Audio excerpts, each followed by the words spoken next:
George Byers, born 1872. George Byers was a world colored heavyweight championship in the very early days. One of his main competitors was Frank Childs. And George Byers is an interesting fighter. He is a link between Old Chocolate George Godfrey and Sam Langford. Old Chocolate George Godfrey taught George Byers how to fight, as he was a distant cousin, and he took him under his wing and taught him the art of pugilism. And George Byers passed that knowledge on to Sam Langford, as George Byers taught Sam Langford boxing lessons and gave him very many ring tactics that Old Chocolate George Godfrey used himself. And George Byers is the link between Old Chocolate George Godfrey and Sam Langford. And now I'm going to take this time to read you a couple of quick biography pieces that I wanted to get in here.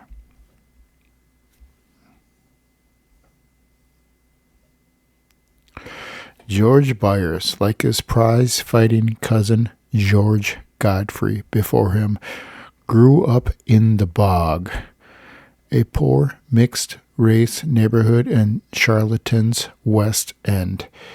He was a third-generation descendant, known from a slave couple brought to St. John's Island. While most of his family were struck with hard laboring jobs such as a chimney sweeper, longshoresman, and some construction workers, George Byers was among those who left the island to seek opportunity in the United States.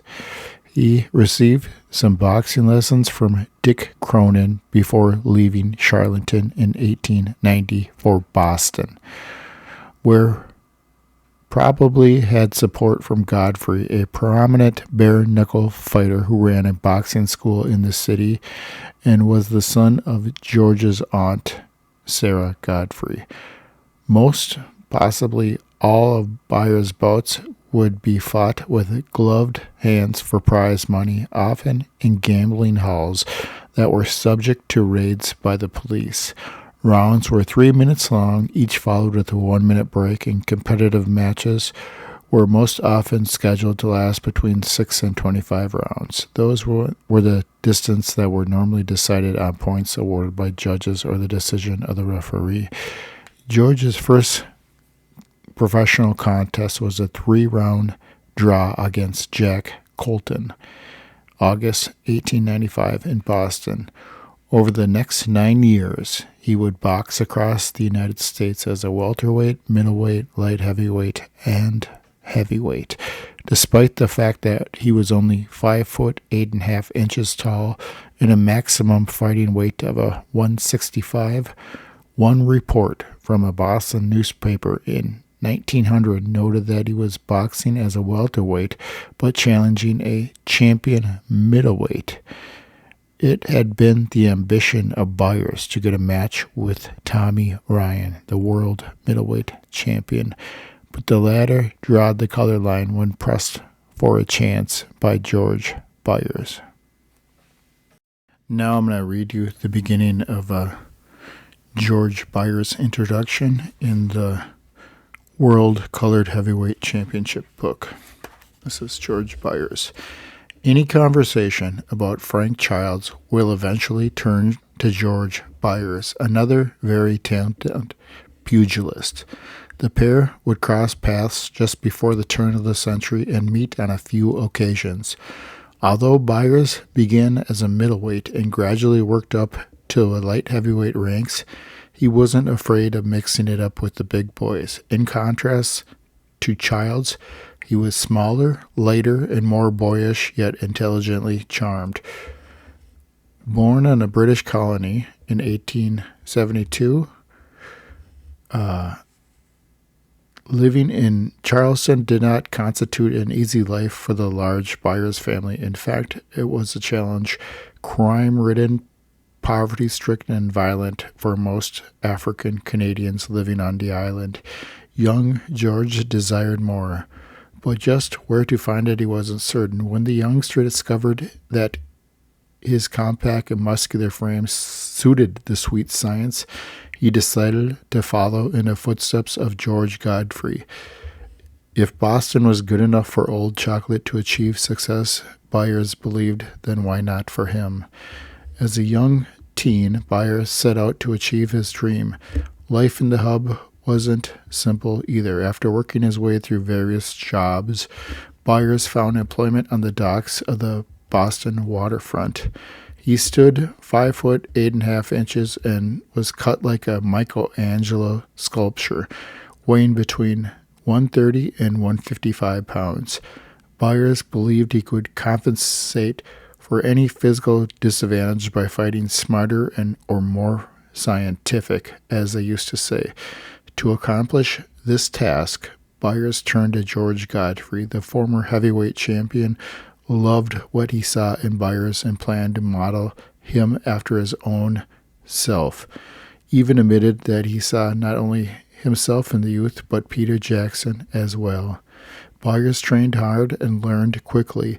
As early as 1897, he was gaining reputation as the Waterbury Evening Democrat pointed out. The sporting element about towns are much delighted over the regular appearance of George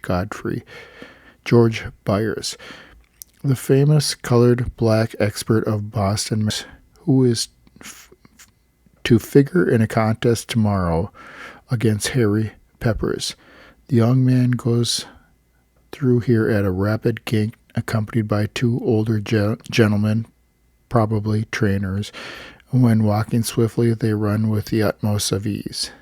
The party is getting ready for the coming exhibition and takes jaunts into the country for refreshing air and exhilarating exercise. And that was the very beginning of George Byers' career, as he won the middleweight championship there by beating very good middleweight in Harry Peppers, and that was the beginning of his championship career. George Byers fought Frank Childs also for the colored heavyweight championship.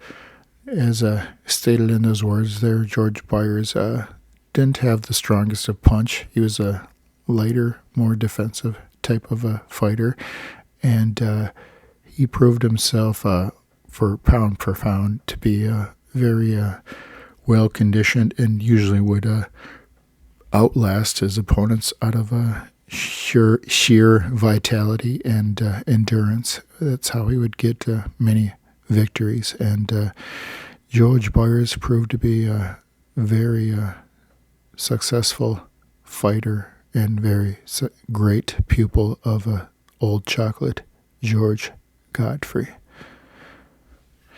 George Byers is my next fighter profile, and George Byers would have a very similar ranking with Frank Childs, as they were peers.